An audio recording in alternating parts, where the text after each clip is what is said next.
দর্শক, ইনকিলাব মঞ্চের মুখপাত্র শরীফ ওসমান হাদির ওপর যেই হামলা হয়েছে, তাকে যে গুলি করা হয়েছে, সেটির প্রতিবাদে কিন্তু ইনকিলাব মঞ্চের একটি বিক্ষোভ মিছিল আমরা লক্ষ্য করছি। এটি কিন্তু শাহবাগ থেকে শুরু হয়ে ঢাকা বিশ্ববিদ্যালয়ে যে রাজু ভাস্কর্য রয়েছে সেখানে কিন্তু গিয়ে শেষ হবে। এই মিছিলে কিন্তু অংশগ্রহণ করেছেন ইনকিলাব মঞ্চের সদস্য সহ মাহমুদুর রহমান মান্না, যিনি আমার দেশ পত্রিকার সম্পাদক। এছাড়াও কিন্তু ব্যারিস্টার ফুয়াদ রয়েছেন, হাসনাত আবদুল্লাহ রয়েছেন এই মিছিলে। এছাড়াও কিন্তু ইনকিলাব মঞ্চের সবাই কিন্তু এই মিছিলে অংশগ্রহণ করেছেন।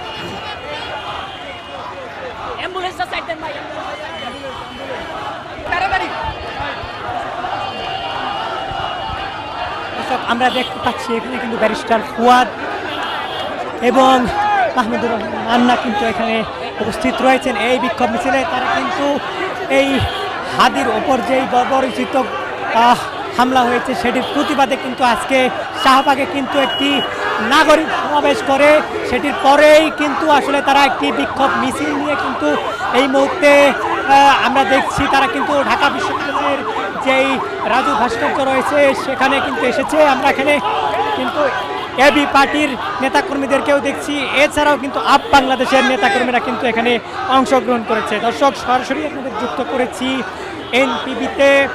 আমরা এই মুহূর্তে দেখাচ্ছি শরীফ ওসমান হাদি ঢাকা ৮ আসনের যিনি সম্পর্ক এমপি প্রার্থী ছিলেন এবং তিনি কিন্তু ইনকিলাব মঞ্চের মুখপাত্র ছিলেন।